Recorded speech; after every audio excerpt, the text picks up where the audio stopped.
Hey everybody, it's Chris Bunbury here for JOBLO.com, live from the Jack Reacher world premiere, where everybody's waiting for Tom Cruise. What's it like seeing your creation come to life on the big screen, especially with a big crowd like this? I think it's just wonderful. You know, it is literally a dream come true. That when you start out, you think, it'd be really cool if somebody published my book. It would be really cool if somebody read it. It'd be cool if somebody wanted to make a movie out of it. And then you daydream a little bit. Well, hey, maybe it'll be a big star. Maybe we'll have a red carpet premiere. And it's turned out to be true. And how rare is that? Something turns out as good as you hope. Do you see this becoming a long-running franchise for Tom? Look, if we're very lucky, I never want to jinx anything. We were privileged to make a second one. If we're lucky enough to make a third, that would be great. How important was it for you guys to do the premiere here in New Orleans? Incredibly important. We were here a year ago. I mean, literally just in October shooting.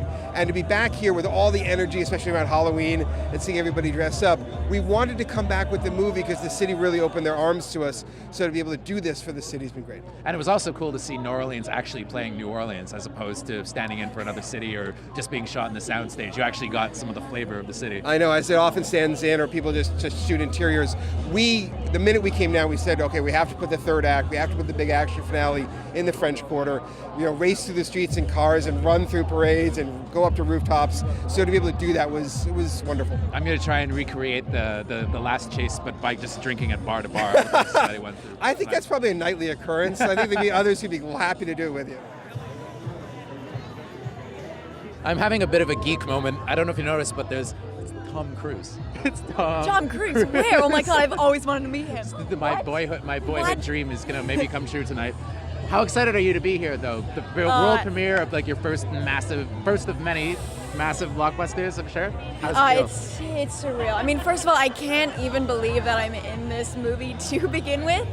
And I can't believe that this movie is already out and it's here for people to watch it. And this is my first film of this size, so walking this carpet, it's a totally new experience to me. And being here with all of the fans, it's a lot of fun. I think people are excited. But I got a good plan for the rest of the night, and I want to know if you thought it was a good idea. Well, at the end of the movie, you guys had that great chase along the French Quarter. So you thought you'd go to the quarter and see if you could just climb up in the rooftops and carry it on? Well, I was thinking that maybe that after hitting a couple of the bars. Right. I was thinking about drinking along at different parts. Always a good start before a chase. Yeah, doing kind of recreating the last chase, but by going to bar. Really, on a Saturday, it's a Sunday night, so you're a little better off. But I'll see how you're doing in the morning if you do that one. Probably not too good. Right. So, what's it like showing this to? Is this its first time watching it with the crowd? It is. We haven't had any public. I mean, we've had little screenings and things like that, but this is where the rubber meets the road. This is where you really see what you've done.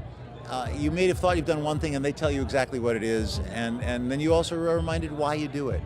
Yeah. We don't do it for ourselves. We really do it for this purpose. Why does the hunter hate Jack Reacher so much? I love this question. You're bringing me a question that I had to answer for myself. I think the hunter sees a lot of himself in Jack Reacher. Jack Reacher is everything the hunter did not become. Maybe that he thought he was going to become one day. He thought he was going to be this, guy on the moral high ground who was passionate about justice, who was the same kind of badass, but he's a different kind of badass. He fell in love with the money. He fell in love with being a mercenary. He probably had a few screws loose and probably, just a few. He's slightly deranged. But no, he was probably, in the Army, was a Ranger and a Green Beret, just like Jack Reacher was. And then I think somewhere along the way, I probably got discharged with a poor psyche valve and wanted some work, wanted to keep making that money. And then he ended up in this mercenary workload that he has. How cool is it mixing it up with Tom Cruise, going mano a mano with the legend? How cool would you think it would be mixing it up with Tom Cruise? The greatest thing ever. It's when you're 10 years old, you sit at home and you imagine running around shooting guns and fighting Tom Cruise in an action film. And suddenly, for my first, for my studio feature debut, that's what I was doing. It was a dream come true. Oh, Mr. Cruise, man, this is an honor. Lifelong honor.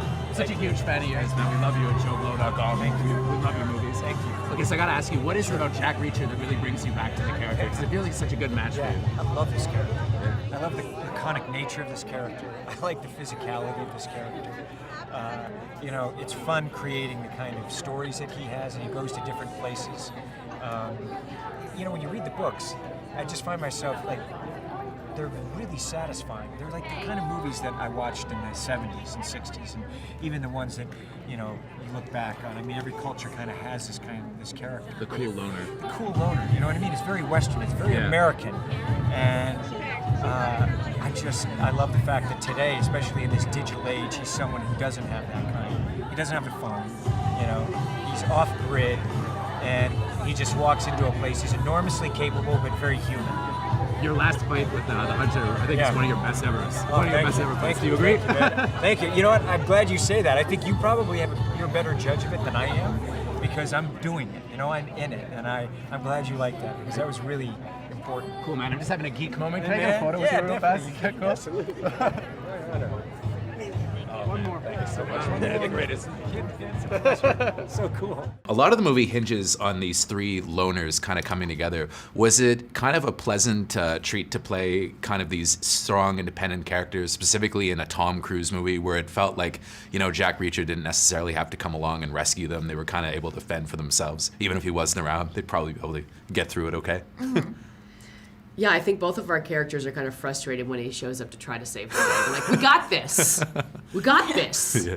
And, you know, he's very well-intentioned, but it is, at the beginning, I think it's very challenging for the three of us to work together as a team. Mm-hmm. And that's sort of the journey that everybody goes through is by the end, we find out how to do that and are sort of forced to do that in order to survive.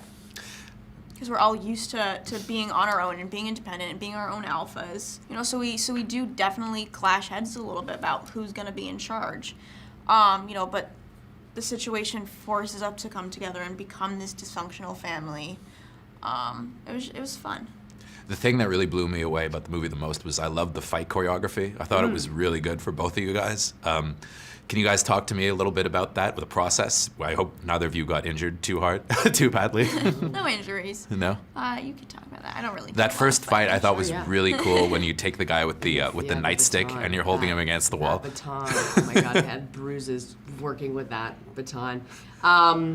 Yeah, we had an amazing team. Wade Eastwood was our stunt coordinator, and he brought with him an amazing group of people. I had an amazing stunt double who didn't end up working a lot when we were shooting because I was able to get to a place where I could do everything myself. But in training, we would work together a lot, and sort of I would shadow her a lot. And we just started really from the basics. I mean, my character is military trained, so there wasn't a lot of like fancy choreography. There wasn't a lot of martial arts used in the fight sequences, but it was really gritty.